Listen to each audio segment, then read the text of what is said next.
waiting so patiently, Stan. They've been so excited to see you. Let's go right into the bite. We can start with you, young sir. All right. What if there are some questions I don't know the answer to? You'll see a grown man die up here. I'm sure you'll come up with something. Keep your questions easy. No, I'm only kidding. Make them as tough as you want, because I'll answer them wrong anyway. All right, two really fast questions. First of all, where's your favorite place to get a hot dog in New York? Because I need a few more places to eat when I go down there to visit.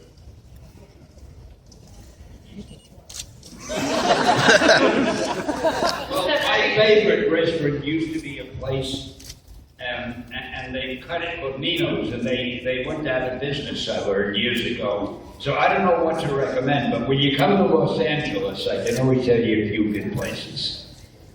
Alrighty, and so I have a delicatessen called Make Now, and the food may not be good, but it's inexpensive. And second question? what were you doing in The Stand? The movie The Stand. I still have yet to figure that out. What are we doing? What? Oh, the Stand movie. The movie about me, my documentary.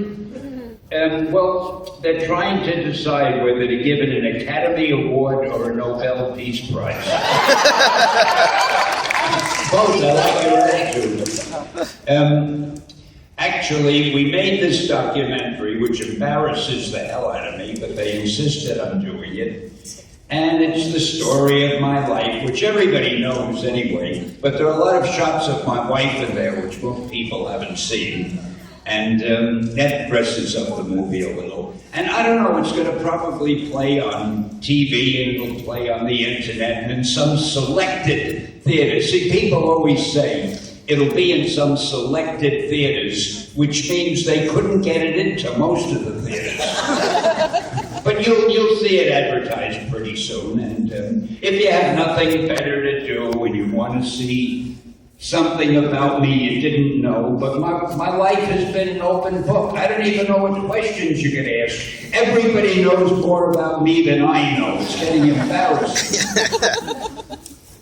Is there anything that we don't know, Stan? No, what you see is what you get, so you might as well leave now. Part of the appeal. All right. Why am I sitting down?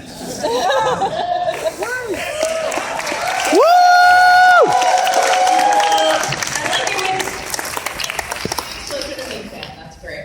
Okay, we'll go over to this mic now, sir. Hello, can you hear me? Yes. Check, mic check. First of all, thank you for coming here to Wizard World, Philadelphia. I'm with the Absolute Network, and we named a project that you did the Anime of the Year in 2010, that being Hero Man. I was wondering if you could talk to us a little bit about your involvement in the Hero Man franchise and when we could possibly see it dubbed here in America. See, not only does she dress up the place beautifully, but I don't hear as well as I used to. So she tells me what the hell it is that you said. So keep your questions short, but she doesn't have a good memory.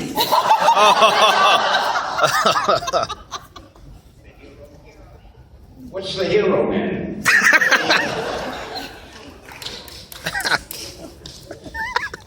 In 2010, I did, what is it, wait, Max? Oh, the Japanese one. There's so many things. Yeah, I did a book in Japanese called Hero Man, and they were going to make an animated cartoon about it. I think they're still thinking about it.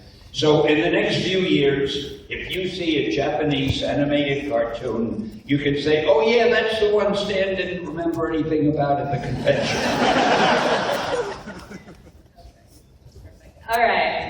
How about you over here? Out of all the heroes that you created, which one do you relate to in real life?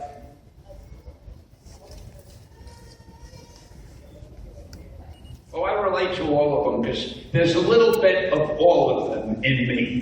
The grandeur and the wonder and the power and the charisma. I mean, let's be very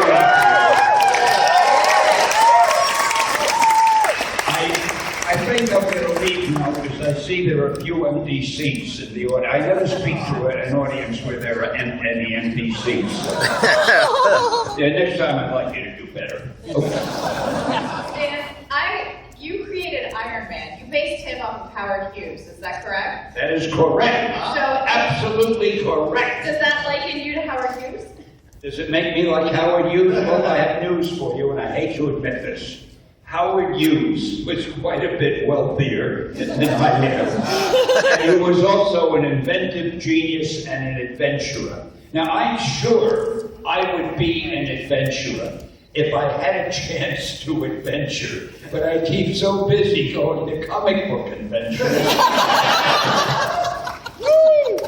All right, let's go to this question over here. Yes, hi Stan, how are you? You'll be always known as this question over here. Doesn't he or she have an identity? Yes. A fine thing. I guess my first question is, Say he. I have two questions, and one for you, Claire, as well. But Stan, what is your secret sauce? How is it possible that you, after so many years, are still so powerful, have so much energy, and just keep it going? I wish I had half your energy, sir.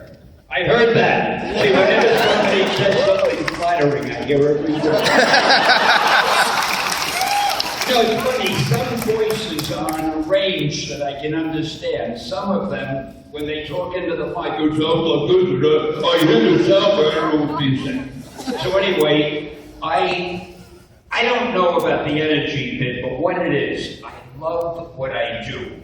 I love being with the fans. I love writing comics. I love doing movies. I love being with So how could you not be having a good time when you're with the kind of people that you're crazy about, and they're all as enthusiastic as you are about all the things that are going on, whether it's movies or television or comic books or the internet. It's all so exciting that, I don't know, it's not like you're working. I feel like I'm playing all the time, especially when you're on the stage with someone like this. You mentioned the internet. How has technology changed the process of creating? Has it changed anything for you, or?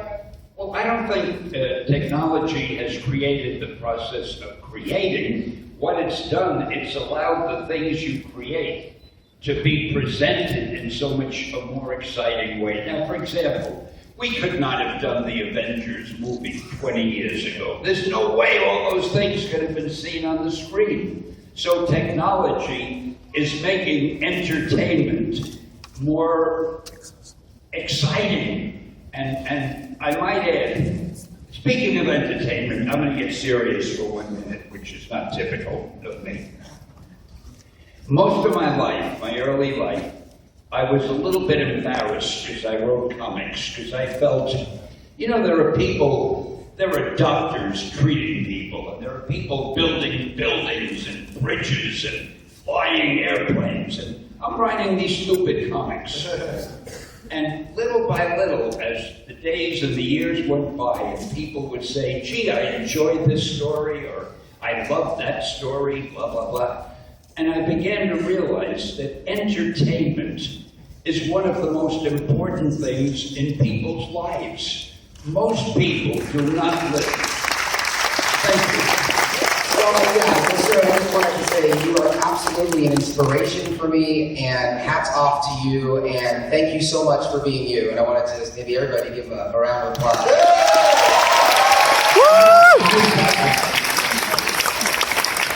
Thank you. So anyway, I realize now that entertainment is important, and it fills a needed spot in people's lives. So all of you who are involved with comics and movies and television, you're all part of something that's very big and meaningful and entertaining, and thank you for letting me be a part of it too.